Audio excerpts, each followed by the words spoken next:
Балалар, бүгін біз зерттеу жұмысында Жанартаудың атқылауы жасап көреміз. Зерттеу жұмыстарымызға қажетті құралдарды атап өтейікші. Алдымызда не тұр? Құм. Ыдыста құм, жарайсың. Су, бөлме температурасындағы сірке суы және Сауын. ыдыс жуғыш, сабын және ас содасы. Бұл құралдардың барлығы бүгін біздің зерттеу жұмыстарымызға қажет. Және де бізге бос бөтелке керек. Зерттеу жұмыстарын жүргізу барысында өз көзімізбен көретін боламыз. Ең алдымен біздің Жанартауға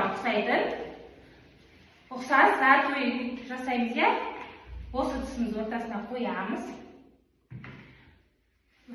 Құмды ыдысымыздың сыртына жасыру арқылы жанартау жасаймыз.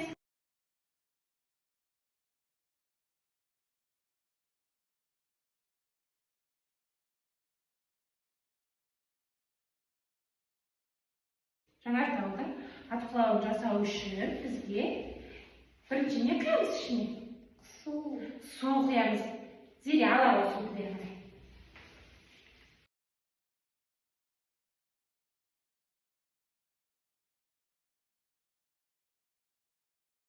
Ас содасы. Саламыз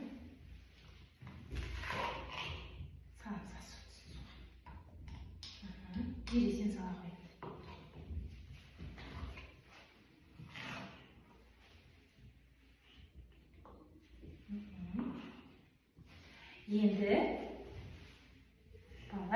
Енді оған не қосамыз?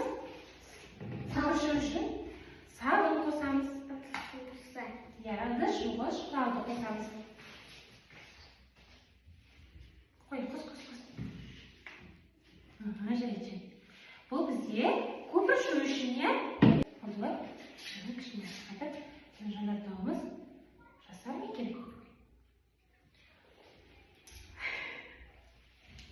Жанартауымыз біздің естеді? Шықты. Атқылады. Біздің зерттеу жұмыстарымыз сәтті өтті. Көріп тамашалағандарыңыз үшін рахмет. Сау болыңыздар.